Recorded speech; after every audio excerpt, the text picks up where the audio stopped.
Hello.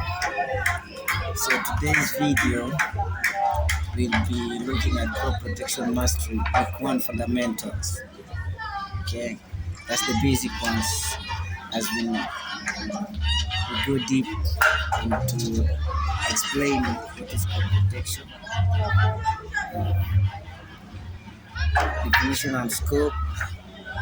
So and then we go to why crop protection matters, economic impact, historical development,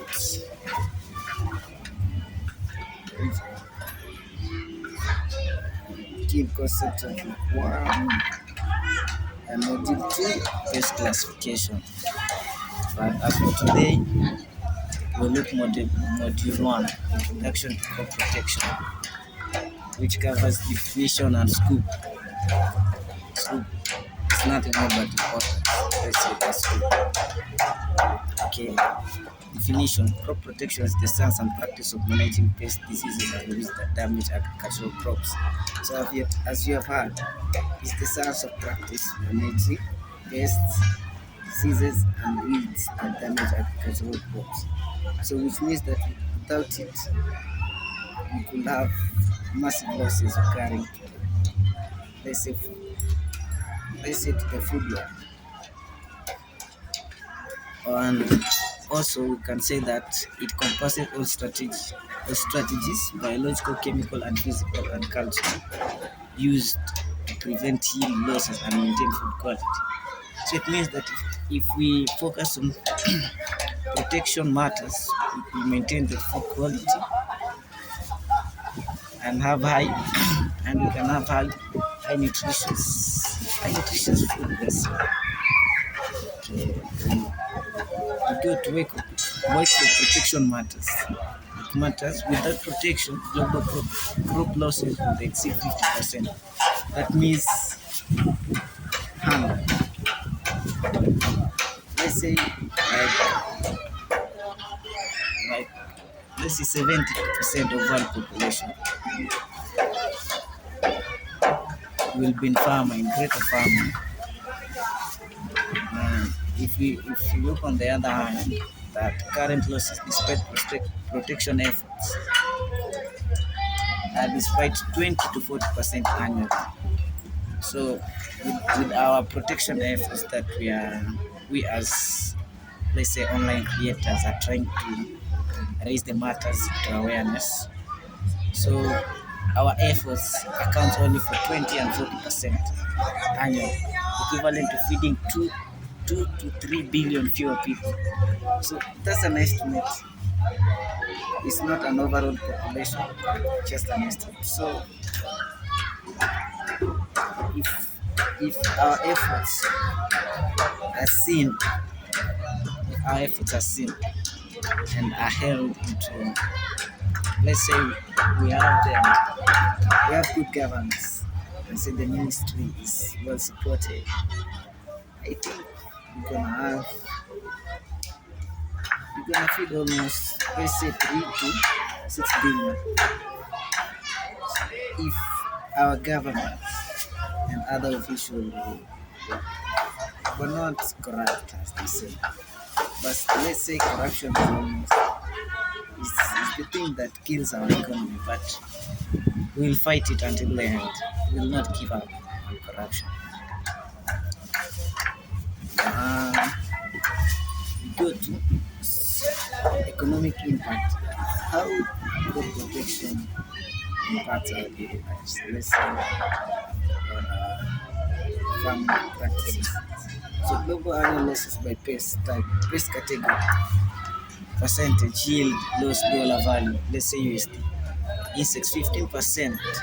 So percentage of pest category that destroys our, let's say our crops. Let's say by insects 15 to 20%, with an estimate loss of 200 to 300 billion. Let's say annual. Plant diseases 12 to 18%, with approximately losses 150 to 250 billion. You see why crop protection matters? Things like this. Weeds the mantids plants. Okay, they account for 10 to 15% with an estimated loss of 100 to 200 billion annually. So you see why this field is so more important. So invertebrates account 5 to 10% with an estimated loss of 50 to 100 billion. All losses are estimated using the USD. So approximately, let's say all, all losses can can sum up to, let's say, 900 billion. 900 billion. Let's say that's rough estimate. 900 billion. So that's why we can. This field matters. It matters very well. And regional variation. Okay, tropical regions suffer highest losses. Heat plus humidity favor pests. So you know the tropical regions, so if you know your country lies between the tropical region, you are likely to suffer the highest losses because of the heat and humidity that will like favor pests. Sub-Saharan Africa losses at 80%. So if you're in the Sub-Saharan region, your losses might exceed at 80%. Let's say without protection, but when you value for protection, I think you get lesser percentage. In North America and Europe, 15 to 25% with more than protection. So you have had the Western country and the American countries. Very good. We practice modern protection with 15 to 25%.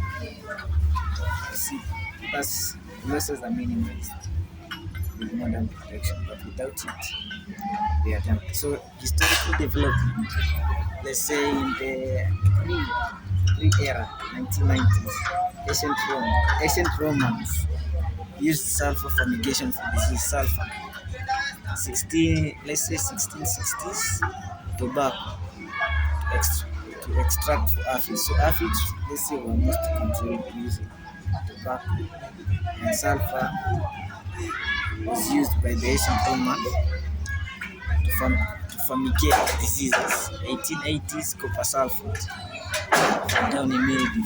Most of you know, most of those who have taken agriculture know downy mildew. Chemical era, 1940 to 1965. 1939, Paul Miller discovers DDT and won the Nobel Prize for that. 1940s, 2,4-D herbicide, modern weed control begins. So you see where this era and where it began. And 1950, organophosphates. Examples are Parathi and Malathi. So where are they? But when we're still on this, you'll learn more about it. Don't worry. Environmental awakening. That's from 1962 to 1990. So that's where we started environmental awakening. That's some fertilizers, maybe due to them. They're not good for the environment, especially the organic environment. We'll see about that. They say Rachel Carson, Silent Spring. They say in 1962, maybe she was the one that raised the first awareness. Then in 1972, DDT was banned in USA. So USA banned DDT. You know what? The environmental effects that we're talking about. And in the 1980s, integrated pest management was formalized. So this combines both integrated pest, combines the cultural, biological, chemical to control pest effect. And then in the modern eras, 1990 present, BT crops, 1996, RNI pesticides, 2020s, precision application with AI. So don't worry about this one. God modern evolution and content. God provide for the And if you come across this video, I would like to appreciate if you like, share, and comment.